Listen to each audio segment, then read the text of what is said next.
자, 어제 우리가 봤던 국가직 기출문제 한번 같이 풀어보도록 하겠습니다. 일단, 시험 문제는 이게 지금 우리 시험에서 조금 덜 나왔던 7번 같은 과도 문제, 그죠? 과도 문제하고, 그 다음에, 13번, 뭐 잘 모르는 전력용 반도체, 전력용 모스펫이 나왔거든요. 근데 뭐 이건 그냥 기본적인 사항인데 이 전력용 관점이 되다 보니까 조금 어렵게 나온 부분이 있고, 그 다음에 16번이 좀 학생들이 풀기가 좀 불편했을 수도 있을 것 같기도 하고, 그 다음에 20번이 조금 어려웠죠, 그죠?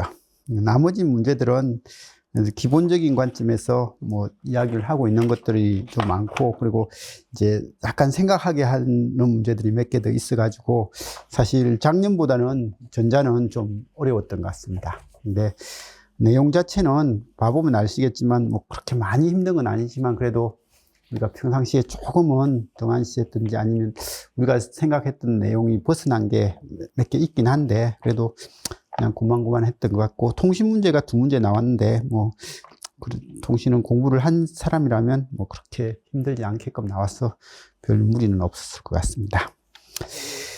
자, 문제 한번 같이 풀어봅시다. 그리고 거기 무선공학은 생각보다 평이하게 많이 나왔죠, 그죠? 평이하게 나와가지고 시간 전략을 할 수 있었던 그런 과목이었던 것 같고요. 푸는 문제도 거의 없었고. 자, 그럼 시작하겠습니다. 1번입니다. 다음 중에서 작은 저항을 갖는 부하를 구동하기 위한, 부하가 작을 때, 그럼 정폭기 등가 그림을 이렇게 적었을 때, 그죠? 정폭기, 이게 알렐이 작으니까, 지아웃이 작은 걸 요구하는구나.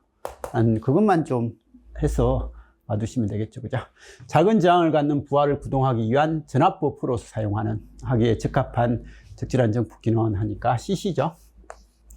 CC 출력인 전압이득이 거의 1이고요. 지아웃이 알리 다시 수준으로서 아주 작더라. GM분의 1의 수준으로서 아주 작더라. 그죠?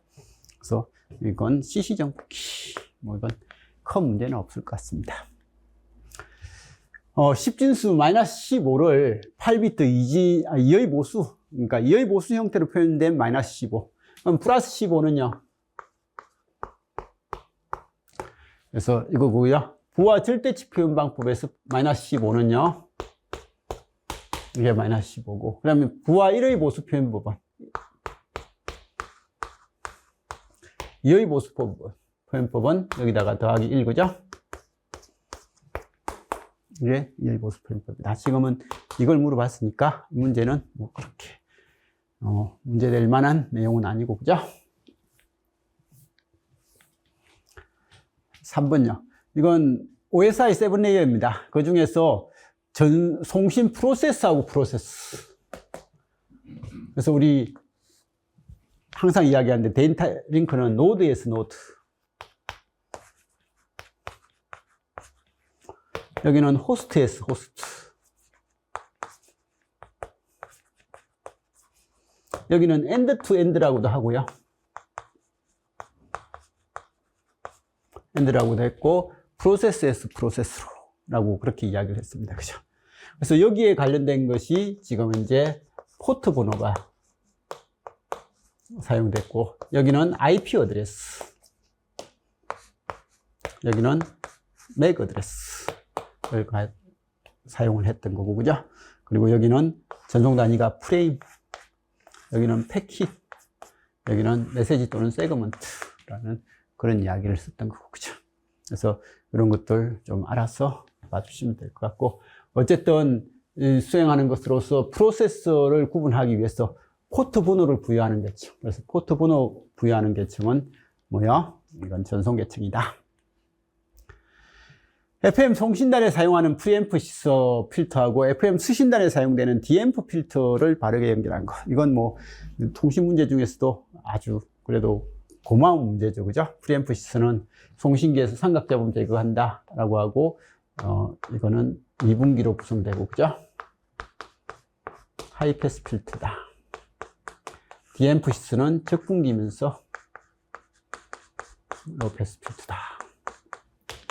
라는 것은 우리가 그냥 통신을 뭐 조금 공부한 친구들은 다 맞출 수 있었던 그런 과목 같습니다. 그런 문제 같습니다. 그죠? 그래서 이렇게 됐고, 5번도 아주 수월한 문제죠. 다음 그림 V인을 나회로에 인가했을 때 출력 전압 Vout의 최대값과 최소값의 합은요라고 되었을 때, 우리 이런 거 있을 때는요, 이걸 딱 잘라가지고 여기가 소스가 있을 때 이렇게 바꾸라고 했습니다.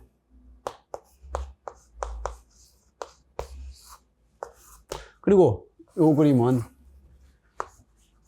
저항하고 다이오드 위치 바꾸라고 했죠. 그죠? 이렇게 돼 있고. 그럼 지금 이제 입력 신호가요, 5에서 마이너스 5로 있는 이런 입력이 이 입력이죠. 그러면 이때 V인 더하기 3이니까 여기다가 3을 더하니까, 그죠? 뭐 이런 모양이 되는 거예요.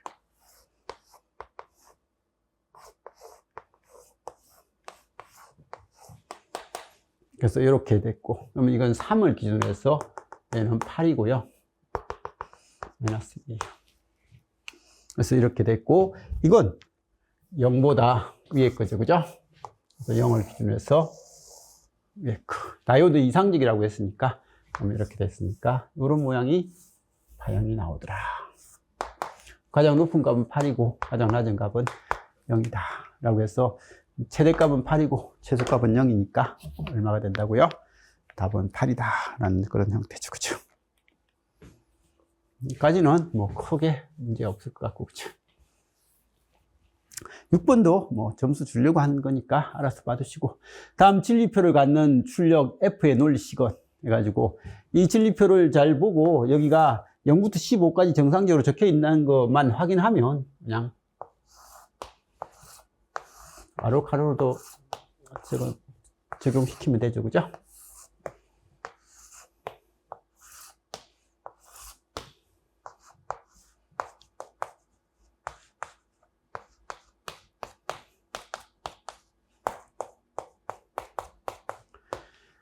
자, 할 때 4칸씩 끊어서 보면 되고요. X1, X1, X1, X1,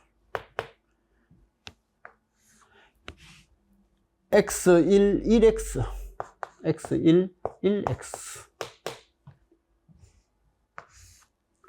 0, 0, 0, 0, 1, 0, 0, 1인가요? 1, 0, 0, 이렇게 됐습니다. 그죠? 그럼 이건 그냥 이렇게 묶으면요, A 반가요? 자, 여기선 B에 C에 바, D에 바. 그 다음에 얘는 이렇게 묶으면 되네요. 그죠? 여기는 B에 CD인가요? 그래서 이렇게 하면 되더라. 라고 해서 B에 C에 바, D에 바 플러스 B, CD 하는 답은 1번이네. 그죠? 그래서 6번까지 문제는 그냥 무난하게 풀었을 같은 그런 문제들입니다.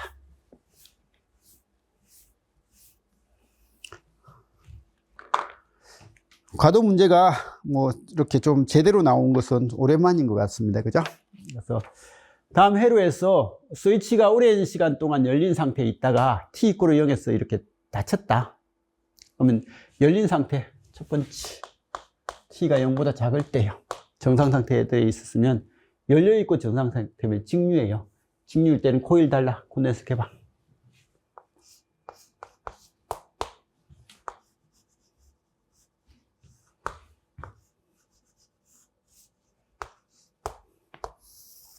스위치가 열려있는 상태고요. 이때 여기 지나 이때는 여기 24가 그죠? 아무런 전압 분배 없이 이렇게 갈 것 같습니다. 개방회로니까 그죠?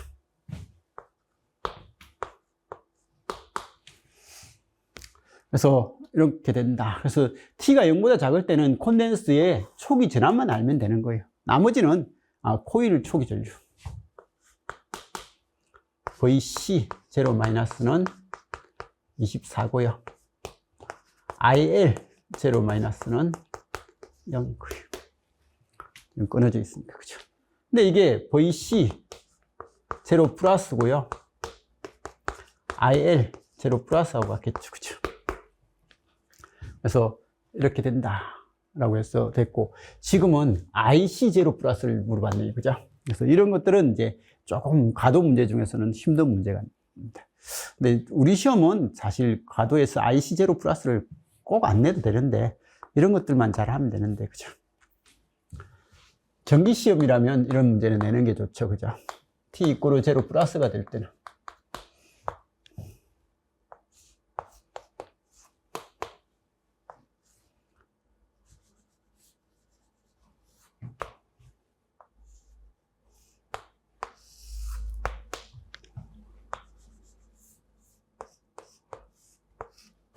이렇게 돼버리니까 이건요, 이렇게 됐다면 다른 회로가 됐다라는 거예요. 다른 회로 두 개가 됐다라고 그렇게 봐주시면 되고요. 여기는 4고 여기는 I고요. 그냥 L이고 여기는 24. 자, 이렇게 됐습니다. 그때 지금 이제 IC 제로 플러스를 물어봤어요. 자, 여기는요 IL이니까 IL 제로 플러스는 0이에요. 그러면 VL 제로 플러스는 얼마일까? 라고 하면 이 회로에 여기 24V를 그렸어요. 근데 전류가 I가 0이란 말은 여기가 24인데 여기가 전류가 0이라는 말은 여기 진압하고 여기 진압이 같다는 거예요. 같으니까 여기 흐른 전류가 0이다 라는 게 되는 거예요. 그래서 이거고 접지니까 여기가 24V의 기전력이 만들어지는 거예요. 그래서 만일에 이걸 물어봤으면 틀릴 사람이 더 많았겠죠. 그죠? 근데 이건 뭐 물어본 건 아닙니다. 그리고 이제 VC 제로 마이너스는요. 제로 플러스는. 그러니까 여기가 지금 현재 24예요. 여기가 3이죠. 그러면 IC 제로 플러스는 이 24를 이용해서 이렇게 전류가 흐를 거예요. 그럼 이건 3이고 24니까 얘는 8인데 우리가 IC를 이야기할 때요.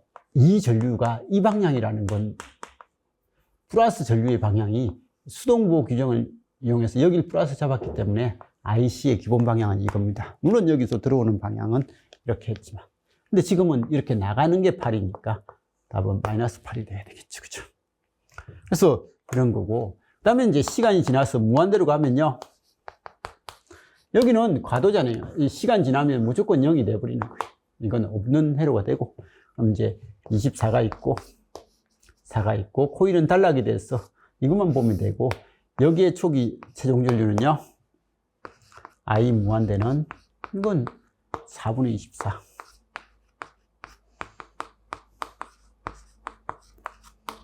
비하게 되겠죠. 그죠? 그래서 IL 무한대는 6이고요 VC 무한대 여기는 콘덴서가 있는데 방전 다 되고 나면 여기 진압은 무조건 0인 거예요. VC 무한대는 0이고 IC 제로 플러스가 얼마라고요? 마이너스 8이다. 이제 이게 좀 중요했던 문제죠. 그죠? 그래서 IC 제로 플러스가 마이너스 8이고 VC 무한대는 0이고 IL 무한대는 6이 된다라는 것 정도는 좀 볼 수 있을 것 같습니다. 그래서 여기는 이것만 잘 찾으면 이 무한대에서 정상 상태 전류 진압은 그냥 알아서 할 수 있잖아요. 그죠? 자, 그리고 8번도 뭐 그렇게 힘든 문제는 아니었습니다. 그죠? 반도체 다이오드에 대한 설명이다. 옳지 않는 것. 순방향 바이어스에서 주로 확산에 의해서 전류가 흐른다. 그래서 순방향일 때 확산이 주 전류다라는 건 이야기는 했습니다. 근데 뭐 0.7보다 더 큰 바이어스 전압이 걸리면 드리프트도 있는데 기본 개념은 확산이다. 온도가 올라가 동작 온도가 올라가면 역 바이어스 영역에서 동일한 전압 하에서 흐르는 전류의 절대값은 커진다. 이건 모든 동작 특성이 다 이렇다고 했잖아요. 반도체는 온도가 올라가면 역방향이든 순방향이든 전류가 더 많아집니다. 전류가 많아지고, 역포화 전류 I0는요, I0는 뭐, T 도시에서의 역포화 전류는, 그죠? 0T라고 하면, 이건 I0T0에서 역포화 전류에다가 2에 10분의 T-T0라는 이런 형식이 돼가지고, 온도가 증가하면 증가할수록 역방향 전류, 온도가 10도 증가할 때마다 역포화 전류는 2배씩 증가한다. 뭐 이런 이야기 있었잖아요. 그죠? 그래서 이건 당연히 커지고요. 갈륨 알세나이드 산화물 다이오드는 실리콘 다이오드보다 전하의 이동도가 우수하여 고속 동작에 사용된다. 그래서 갈륨 알세나이드 같은 구조가 실리콘보다는, 갈륨이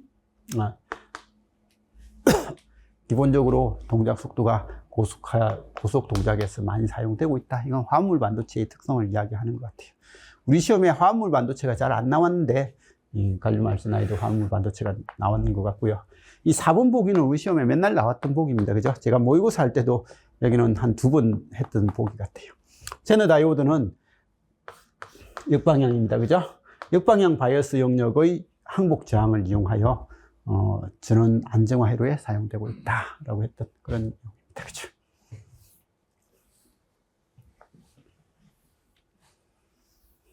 이거는 이제 화물 반도체 이야기는 한 번쯤은 이제 들어 놓으시면 되겠죠. 그죠?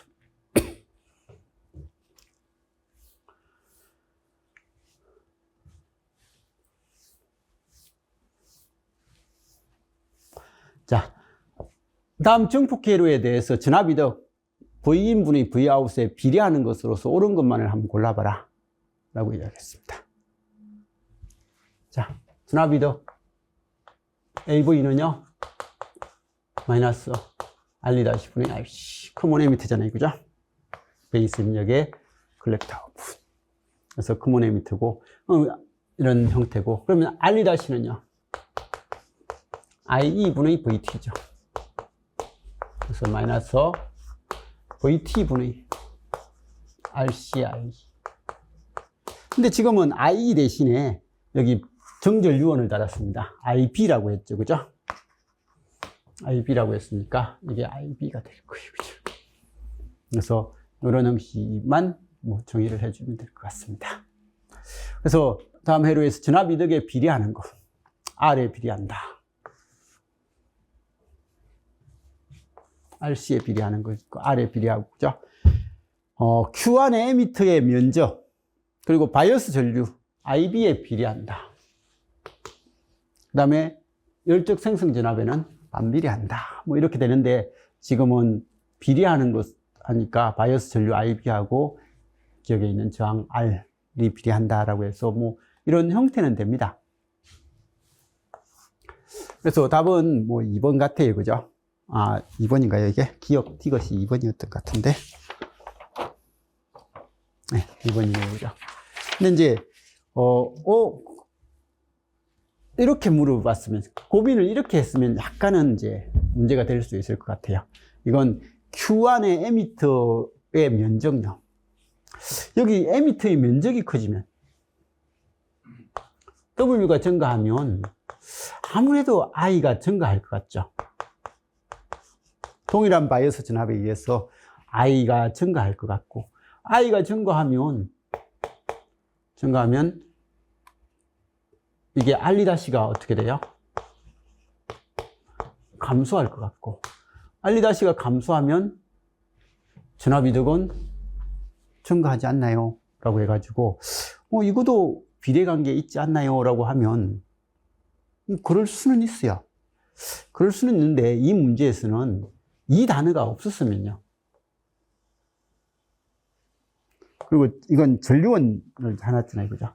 그래서 전류원을 해놨으니까 여기에 요소들의 변화에 상관없이 이 전류는 일정하다. 라는 이런 저단수가 없으면 이 제기를 해볼 만한데, 이게 증가하더라도 어떤 다른 조건이 변동을 해가지고 I는 지금 현재 일정한가요? 이 문제에서는 일정한 정전류를 썼으니까 일정해질 거다. 라고 이렇게 돼버리니까 이런 조건으로 넘어갈 수가 없는 것 같아요. 그래서 이런 거고, 4번에 있는 것도 바이어스 전압. 여기 그려주는 VCC. VCC가 커지면 아무래도 이 전류가 커지지 않나요? 라고 하니까 이게 일반 저항이라면 VCC가 증가하면 이게 증가할 거고, 그러면 IE가 증가하면 R'-도 감소해서 이렇게 될 것 같은데, 지금 이게 커지더라도 여기가 정전류잖아요. 전류가 일정하니까 이게 변화가 없게 되고, 변화가 없으니까 R'-도 변화가 없고, R'-도 변화가 없으니까 AV도 그냥 일정한 형식이 될 것 같아요. 그죠? 그래서 이렇게 될 거니까, 지금 이제 다른 요소들은 뭐 큰 내용은 아니고요. 어쨌든 이 문제는 커먼 에미터고, 커먼 에미터의 진압 이득 구하는 공식이 이거다라는 거고, 이때 R'-를 이렇게 구하는 거니까 그냥 이 공식 하나를 보고 그냥 답을 낸 것 같아요. 그죠? 그래서 답을 낸 그런 형태다라고 봐주시면 될 것 같습니다. 처음에 문제를 풀 때는 답은 기억될 것 같은데 니은 리얼을 또 약간 의미가 있으니까 이 얘기를 하라고 할까라고 생각은 했거든요.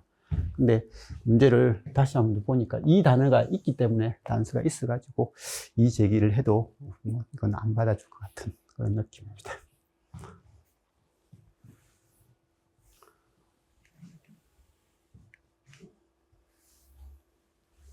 이건 뭐 제가 제일 좋아하는 문제죠. 그죠? 4 곱하기 1 멀티플렉스의 출력 Z의 논리 시건. 이건 바로 카르노도를 적어버리는 게 좋을 것 같아요. 그죠? 여기 진리표를 그려놨는데요. 카르노도를 바로 적으면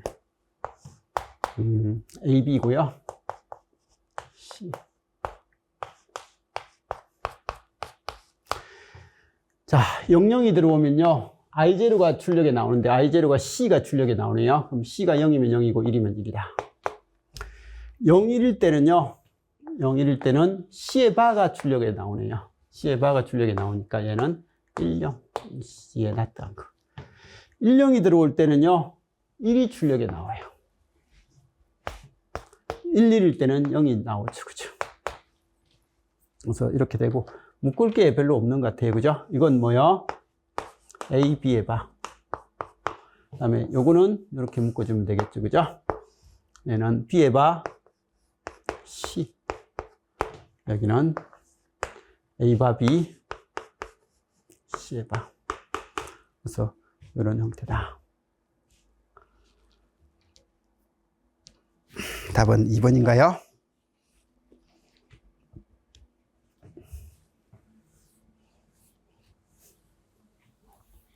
그래서 이런 형태고, 그 다음에 11번도요.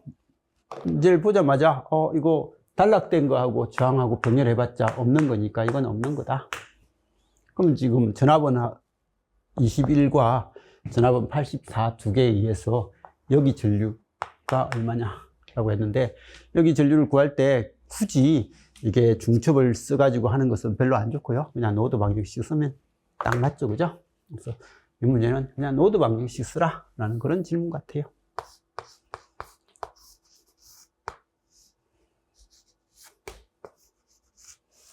수도 중첩을 해도 되긴 돼요. 뭐 되긴 되겠지만 그래도 꼭 뭐 굳이 중첩을 같은 걸 쓸 필요는 없고, 전원 변환 해가지고 해도 됩니다. 전원 변환 해도 되는데 그럴 필요는 없는 것 같습니다. 그냥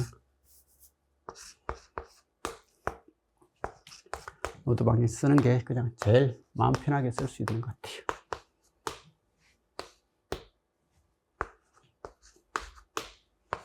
12분의 V 빼기 84, 6분의 V, 3분의 V 빼기 21.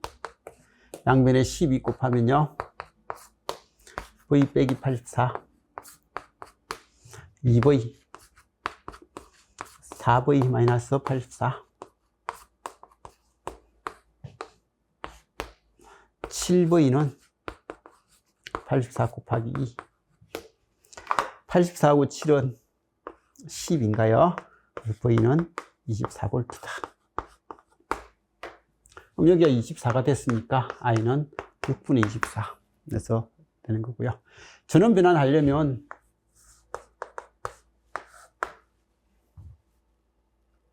(7) 인가요?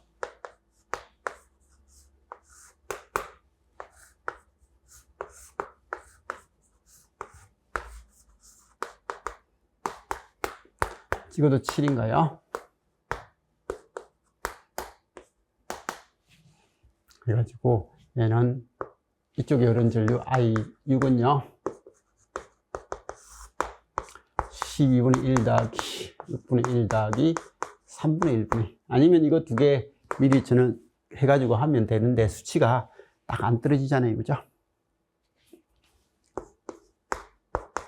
이거 7하고 7이니까 14. 위아래로 12 곱하면요 12 통분하면 2 1 2 4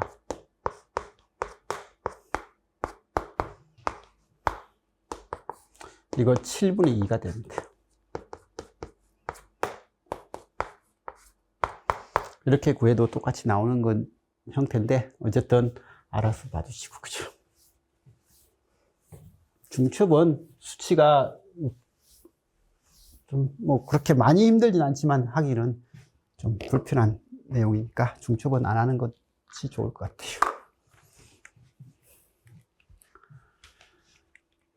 자, 모스펫하고 BJT의 특징으로서 옳은 것만을 모두 골라라 라고 해가지고 뭐 크게 문제는 없습니다. 그죠? 모스펫은 BJT보다 전력 소모가 적더라. 그죠?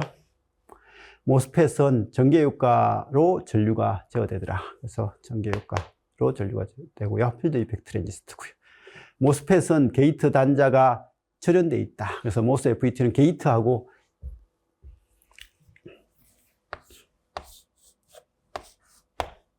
여기가 절연되어 있다. 그죠?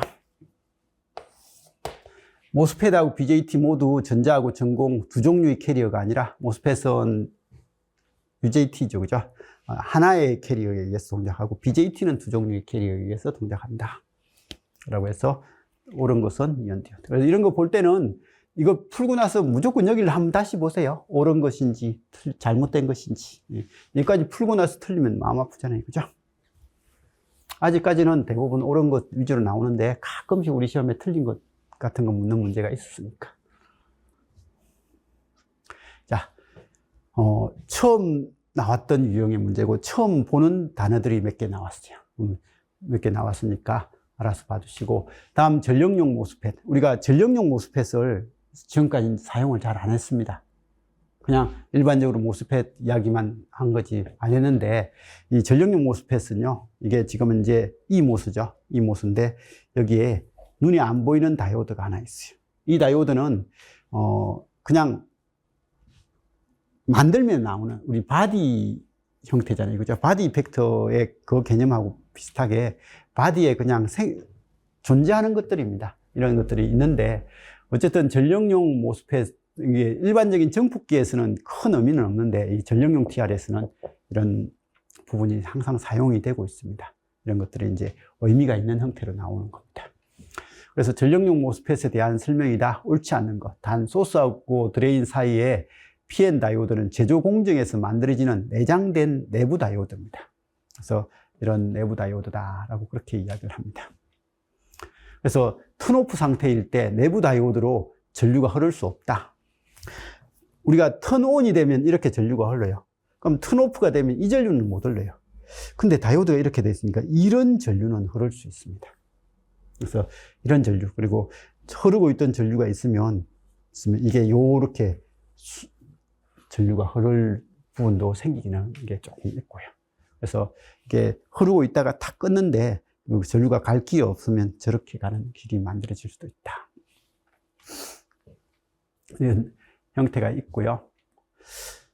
그 다음에 드레인하고 소스, 게이트 3단자로 이루어진 반도체 스위칭 소자다. 이건 틀리진 않을 것 같고, 내부 다이오드의 역회복 시간이 상대적으로 느리기 때문에 고속 스위칭 회로에는 외부에서 고속 다이오드를 추가해 줘야 된다. 모르죠, 그죠? 이것도 1번도 모르고 3번도 모르는 내용입니다. 게이트 소스 전압, VGS의 문턱 전압보다 더 큰 양의 전압을 인가하면, 이게 N채널 E모스니까 문턱 전압보다 더 큰 거, 양의 전압을 인가하면 드레인과 소스 사이에는 턴온 상태의 전류 ID가 흐를 수 있다. 당연히 이게 흐를 수 있죠, 그죠? 그래서 이런 형태가 된다라는 건 됐습니다. 그래서 1번하고 3번은 좀 모르는 거예요. 어쩔 수 없죠, 그죠? 그래서 이렇게 보는데 이 바디 다이오드 해가지고 별도로 만든 것이 아니라 구조상 생겨버린 것이고 역회복 속도가 느린 것이 이게 바디 다이오드가 가지는 특성이다라는 것 정도는 좀 봐주시고, 그래서 역회복 시간이 상대적으로 느리다라는 것 정도는 봐주시고요. 이건 이제 우리 책이 아니라 저기 전력전자 파트에 있는 책입니다. 거기 보면 이런 형태의 TR4개, 할프 브릿지라고 해가지고 풀 브릿지라고 하나요? 이 브릿지 회로처럼 구성된 이런 형태가 있습니다. 그래서 이게 실제로 동작할 때는 이렇게 여기 플러스니까 요건 실제로 전원을 사용하는 모드예요. 실제 이제 전력을 소스가 공급하는 모드인데, 이게 회생제동이라고 해가지고 전원이 해수할 때는 요렇게 전류가 흐르지 않고요. 요렇게 전류가 흐르지 않고 역으로 이렇게 전류가 흐르는 거예요. 역으로 전류가 흘러가지고 하는데 이쪽으로 못 올라가니까 지금 이제 여기서 만든 이 바디 다이오드요. 이런 바디 다이오드를 이용해서 이렇게 전류가 흐르는 이런 형태가 만들어질 수 있다라는 걸 보여주는 거고, 이런 것들이 실제로 이제 소자로서 쓰고 있는 것들이 가끔씩 있습니다. IGBT라는 이런 형태가, 이런 다이오드가 존재하는 형태로서 사용되고 있고요. 그래서 몇몇 소자에서 이런 것들을 외부에서 강제로 달아서도 하기도 하는데 어쩔 수 없이 생기는 것들도 있고 그렇게 되더라라는 것 정도는 좀 알아서 봐주시기 바라고요. 그래서 이런 부분의 전류의 흐름이 흐를 수도 있다라는 것은 좀 봐주시고, 그래서 이런 형태가 있더라라는 거 그냥 보여주기 위해서 가져온 그림이니까 뭐 우리가 알려고 한 건 아니고요. 근데 전력전자 문제가 가끔씩 이렇게 한 문제씩 나오는 것 같아요. 우리 저번에 DC-DC 컨버터 같은 것도 좀, 거기 등장을 하잖아요. 그죠? 복이라든지 부스트 같은 거. 그런 것들도 한 문제 나오고. 그래서 지금 그런 문제가 나온 시간인 것 같아요. 그래서 답은 지금 이제 1번이 답인데, 어쨌든 이런 것들은 있더라. 저는 이 내용을 뭐 정기 수업에서 하거든요. 정기 수업에서 하기 때문에 보자마자 답이 3번인데 학생들 잘 모를 수도 있겠다라는 생각이 들더라고요. 다음 발진계로에 대한 설명이다. 옳지 않는 거 딱 보자마자 이거 뭐야? 콜피츠. 콜피츠 발진계에서 베타는요, Vout에 대한 VF인데 이 Vout이 이 부분이고 VF가 이 부분이에요. 근데 이 콘덴서는 반대 관점이라서 베타는 Vout분의 VF지만 실제로 C1분의 C2가 아니라 C2분의 C1이고, 그러면 A는 뭐 이상요? C1분의 C2보다 크거나 같게 이렇게 해줘야 된다. 뭐 이거고, 발진 주파수 F는 뭐야?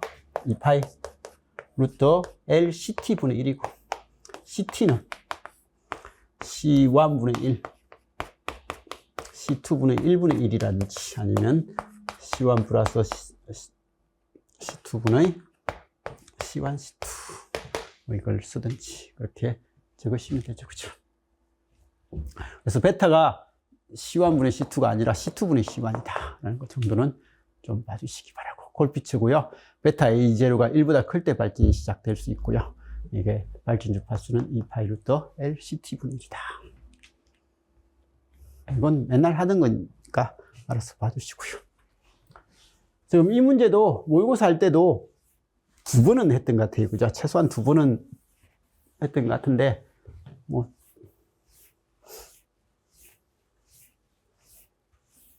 제대로 아는 사람들이야, 뭐, 보자마자, 웃으면서 그냥 문제를 풀었을 거고, 제대로 모르는 사람들은 좀 힘들었을 것 같습니다.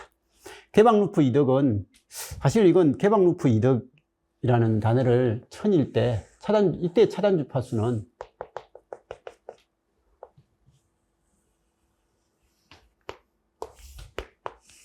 이건 단위 이덕 주파수고요. 이게 차단 주파수잖아요. 그죠? 이게 60dB예요.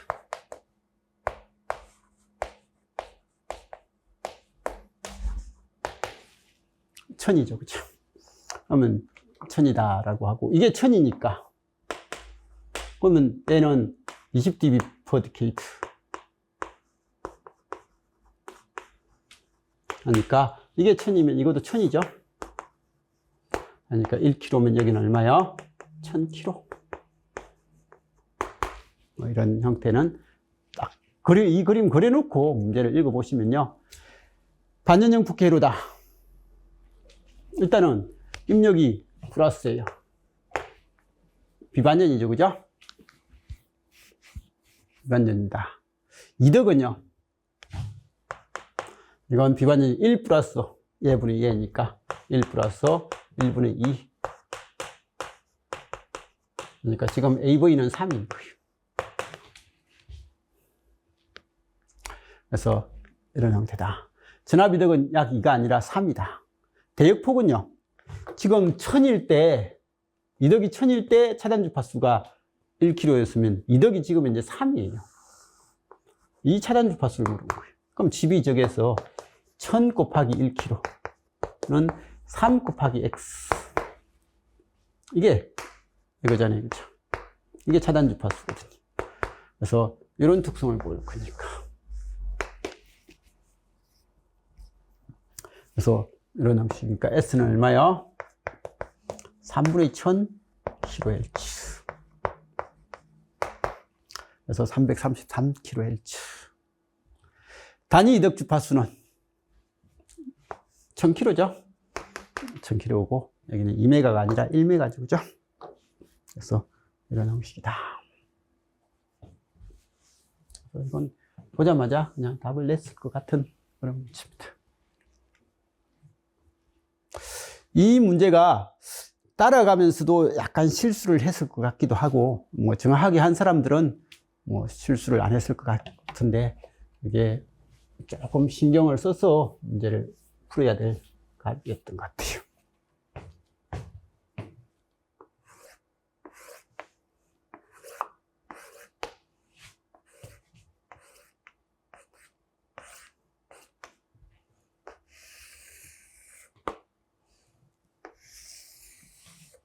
마스터 슬레이브 플립플롭이고요. 이게 Q1, 이걸 Q2라고 하면 Q1하고 Q2가 각각 어떻게 되는지에 대해서 보는 거예요.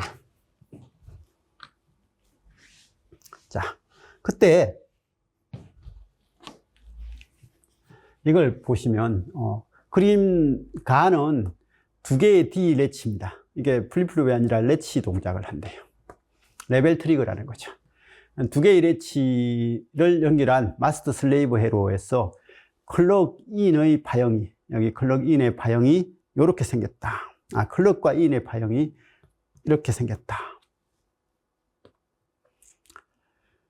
이때 아웃풋 Q2죠. Q2의 파형으로 오는 것. 단 Q0 이전에 아웃은 하이였다.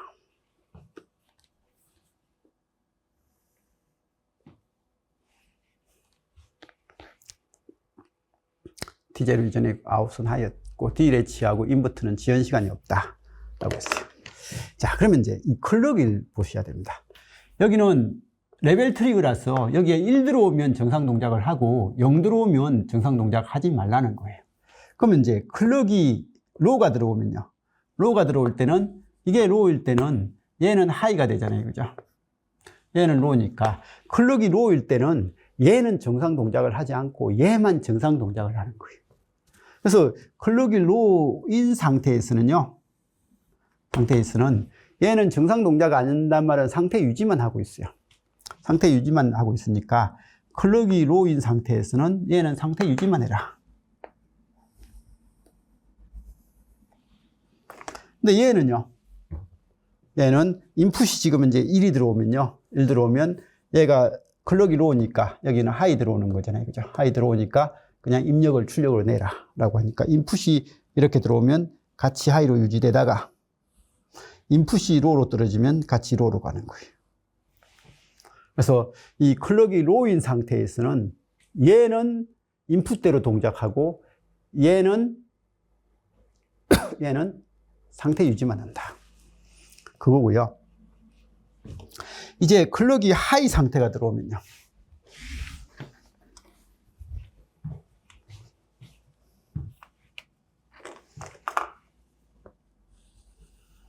이 상태일 때는 얘는 정상 동작을 하잖아요. 그죠? 근데 얘는 상태 유지만 하고 얘는 들어오는 데를 내라 라고 하는 거예요. 그러면 얘는 상태 유지만 하니까 이 기간 동안 로는 상태 유지만 하는 거예요.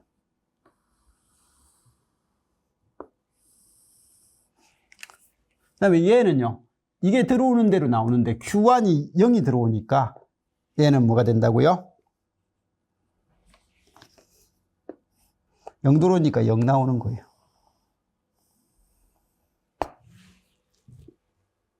이렇게 되죠. 그죠? 자, 그 다음에 이제 클럭이 다시 로예요. 클럭이 다시 로가 들어오니까 얘는 정상 동작을 하고 얘는 상태 유지만 해라. 그래서 이 구간 동안은요, 얘는 상태 유지만 하는 거예요.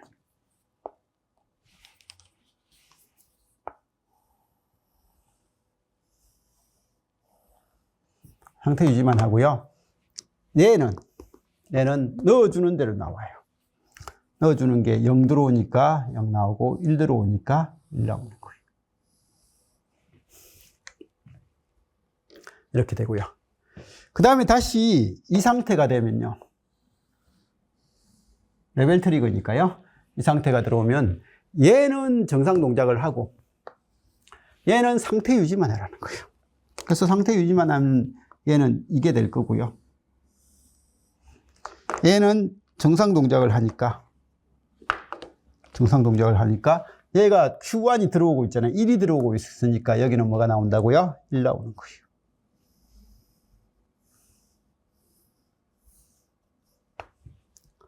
자, 그래서 다시 얘로 바뀌었어요. 그죠? 0으로 바뀌었어요. 0으로 바뀌면 얘는 정상 동작을 하고 얘는 상태 유지만 해라 라고 했으니까 얘는 상태 유지만 하고 얘는 정상 동작을 하라고 했는데 정상 동작이 지금 이제 1 들어오니까 1 내는 거죠. 그죠?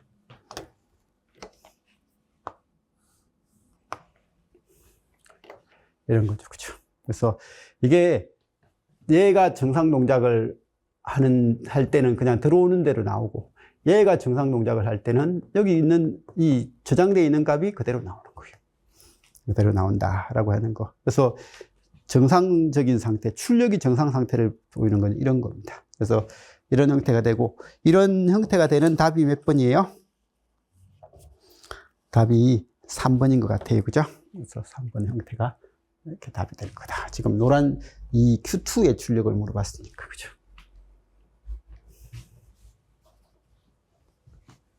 그래서 뭐가 정상 동작이다라는 것만 잘 알면 되는 거예요. 그래서 이런 형태가 됩니다. 그래서 이게 반주기는 얘가 동작하고 반주기는 얘가 동작하고 해가지고 이게 하일 때는 얘가 동작하고 로일 때는 얘가 동작하고 해서 이게 이 상태가 이게 실제로 하나의 플립플롭인 거예요.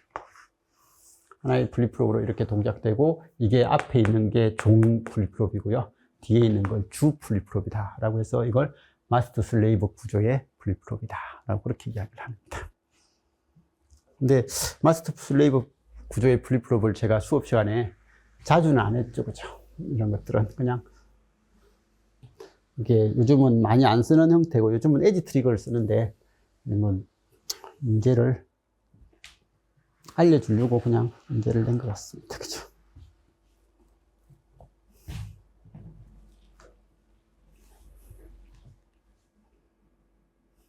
답이 3번이다. 다음 모스 FET의 정폭기 회로의 전압이더 보인에 대한 Vout은 어떻게 되나요? 라고 되어 있습니다. 단 모스 FET의 전달 함수 GM은 1이고요. 1mA/V 볼트고요. 나머지는 거다. 이건 전압이더 물어봤으니까 여긴 GM분의 1분의 RT. 커먼 에미터에서 문제도 나왔고, 그죠? 커먼 소스에서도 지금 이제 나왔습니다.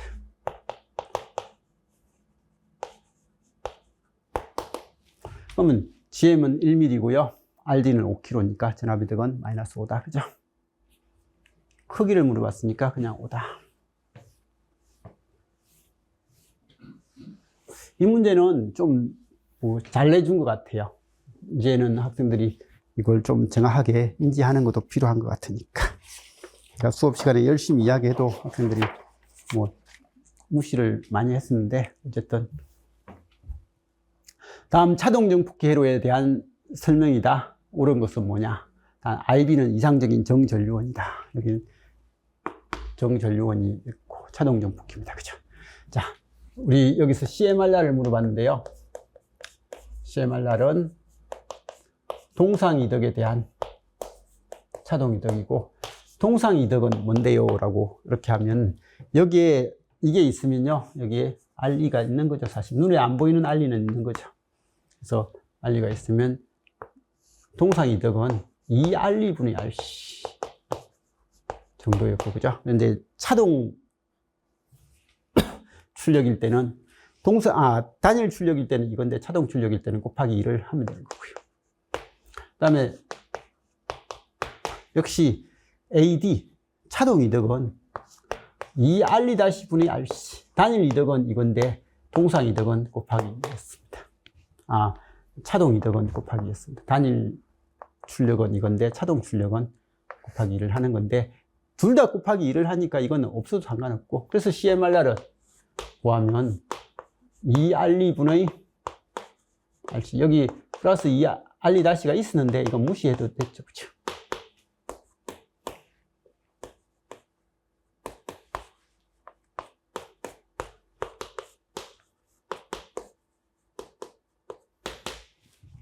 이게 CMRR이었습니다. 그죠? 그래서 이런 형태의 관계를 우리가 잘 아냐라는 그런 내용이었죠. 자, IB가 증가할 때 차동 모드 이덕의 절대값이 감소한다.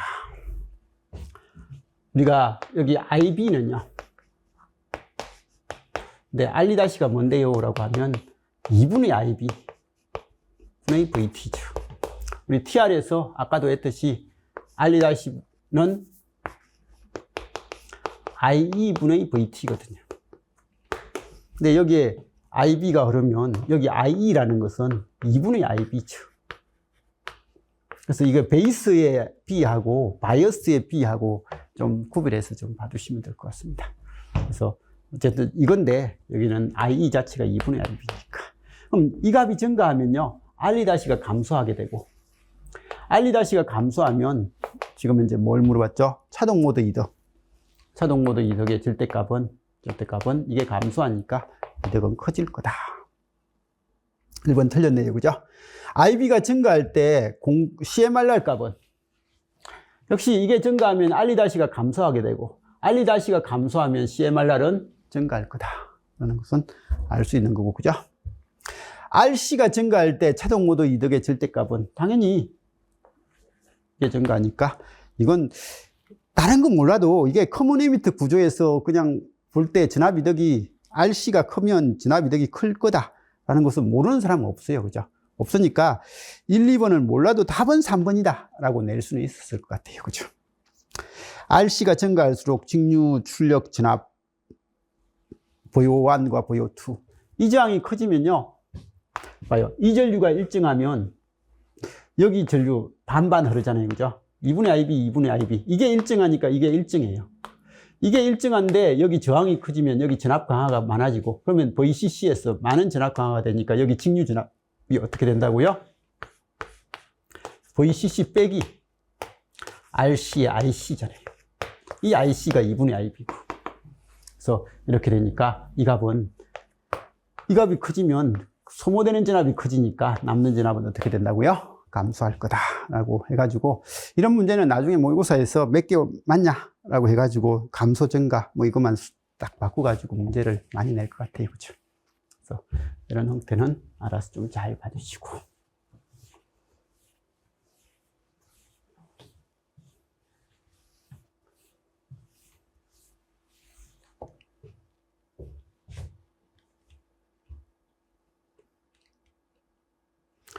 이건 뭐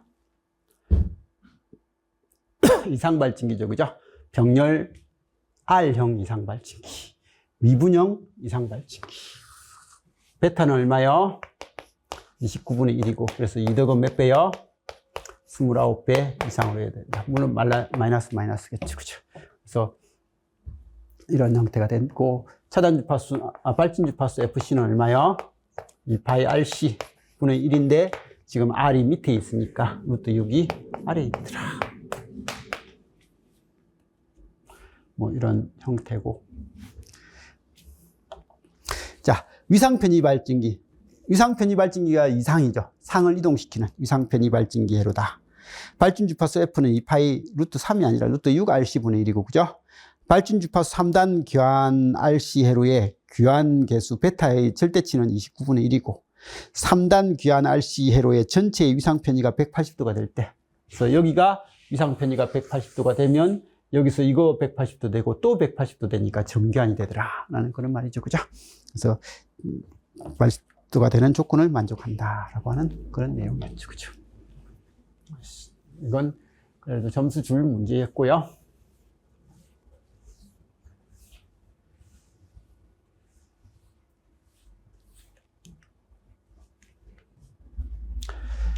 자, 이 문제가 제가 봤을 때, 뭐, 아까 13번 문제하고요.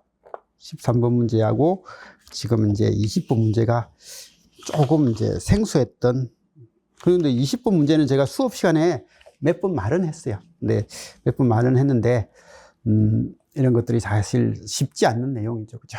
그래서, 그리고 회로도 몇 번 봤습니다. 이건 밴드패스 필터 회로로서 이렇게 사용되는 그런 내용입니다.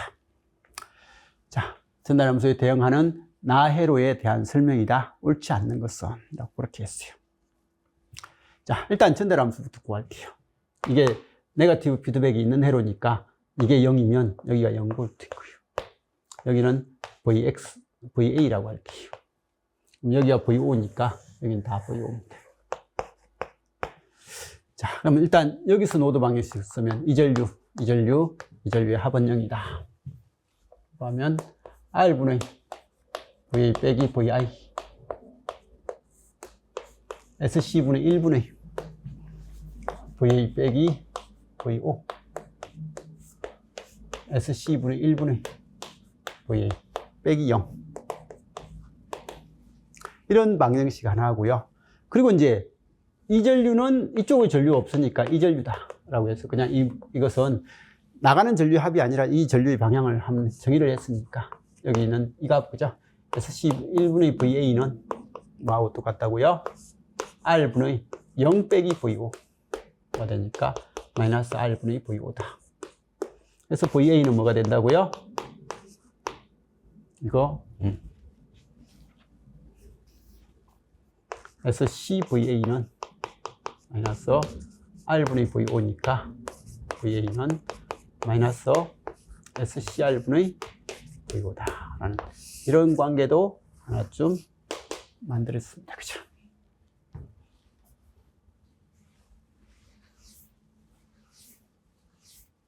그냥 간단하게 대입시킬게요. 뭐 원래 저희는 할 때는 이 값을 이걸 대입시켜서 풀고 그렇게 했는데 굳이 그럴 필요도 없고 그냥 바로 쓸게요.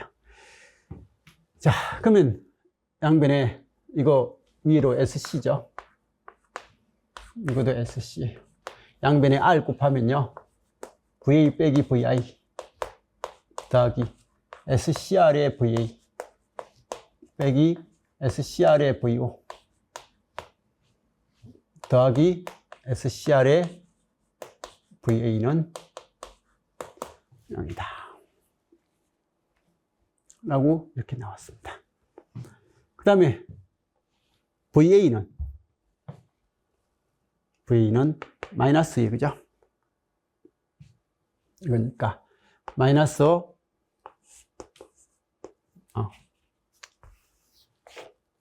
1 플러스 그냥 씁시다. 이거 넘기면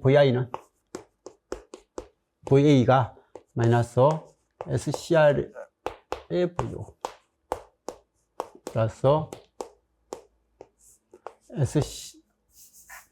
SCR 곱하기 마이너스 SCR분의 VO 마이너스 SCR의 VO 플러스 때 또 마이너스가 되네요. 마이너스 SCR분의 VO 그러니까 얘는 마이너스 다 묶어내고요. SCR 더하기 2 더하기 SCR분의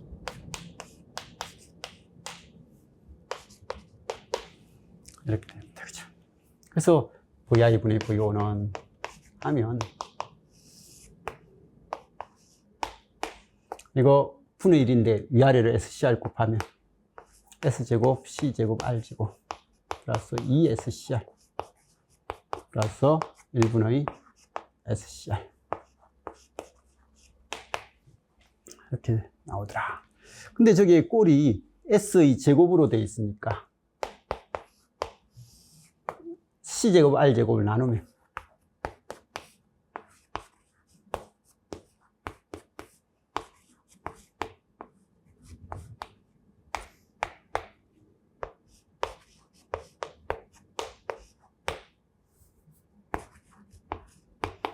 이런 형식이 되더라라는 것까지 적는 건 제가 여러 단계를 적어서 그렇지 사실 푸는 건 그렇게 많이 걸리지 않겠죠. 그죠?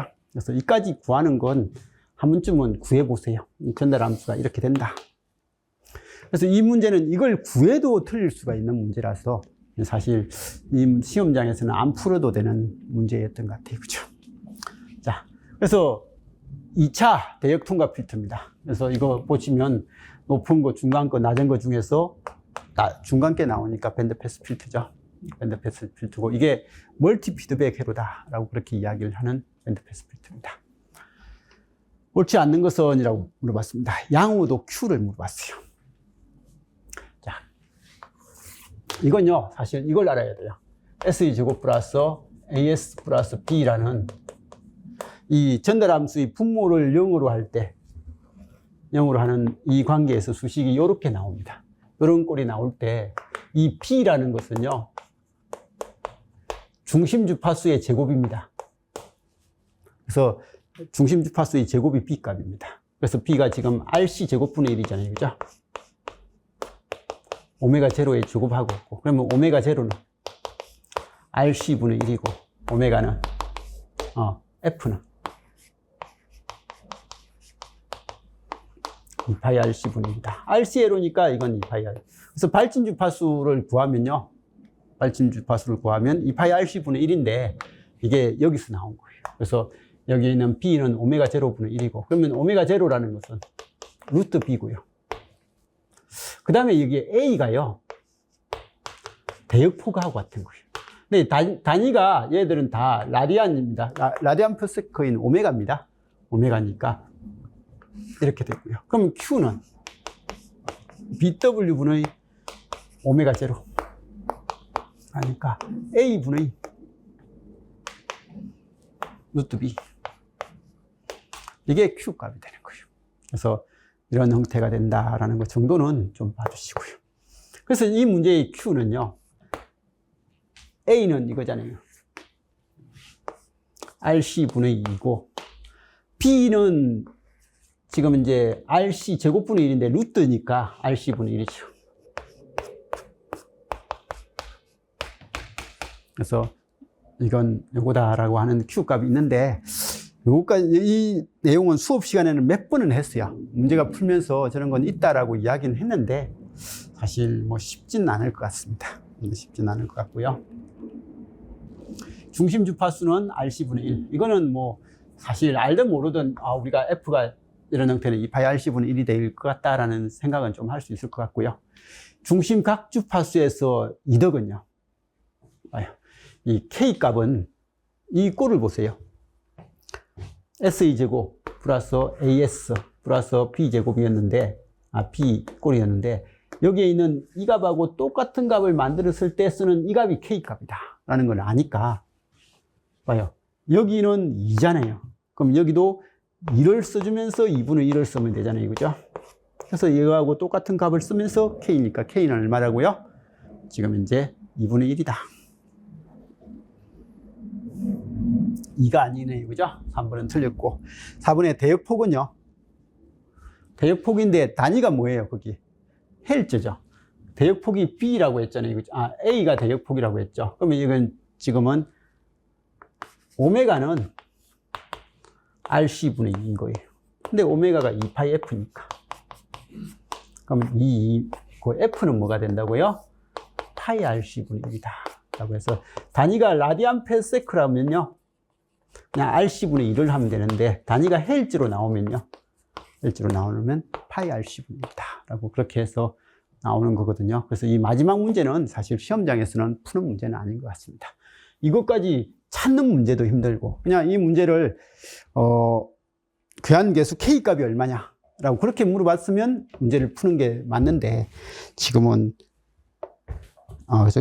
진화비도 K값이 얼마냐 라고 물어봤으면 푸는 게 맞는데 양호도 물어봤고 중심주파수 물어봤고 대역폭까지 이렇게 물어보는 문제는 사실은 이건 좀 과했던 거고 나머지가 좀 출제한 사람 입장에서 좀 쉬웠다고 생각했던 것 같아요. 그래서 20분을 좀 어렵게 낸 것 같은데 시험장에서 20분은 아무도 손을 안 댔을 것 같아요. 합격하려고 마음먹었던 사람들은요.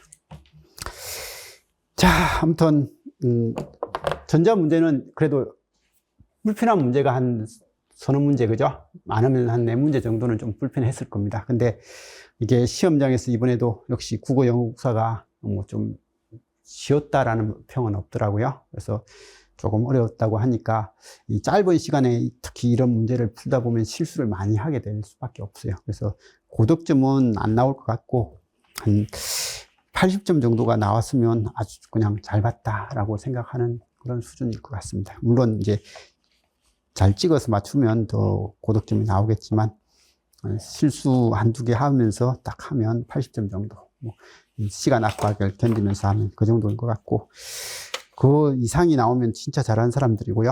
한 60점 정도 수준이 있어 대부분 뭐 합격생들은 60에서 70 정도 나올 것 같은 느낌이 들기도 합니다. 근데 아무튼 그 시험 볼 때는 난이도가 좀 있었을 것 같다라는 생각이 좀 많이 드는 그런 시험이었던 것 같습니다. 자, 아무튼 시험 보느라고 고생하셨고요. 이제 뭐 국가직 시험은 끝났잖아요, 그죠? 시험은 이제 결과는 일단 맡겨놓고 지방직 때까지 또 열심히 해서 지방직 꼭 합격하도록 그렇게 합시다. 자, 어쨌든 고생하셨습니다. 이상입니다.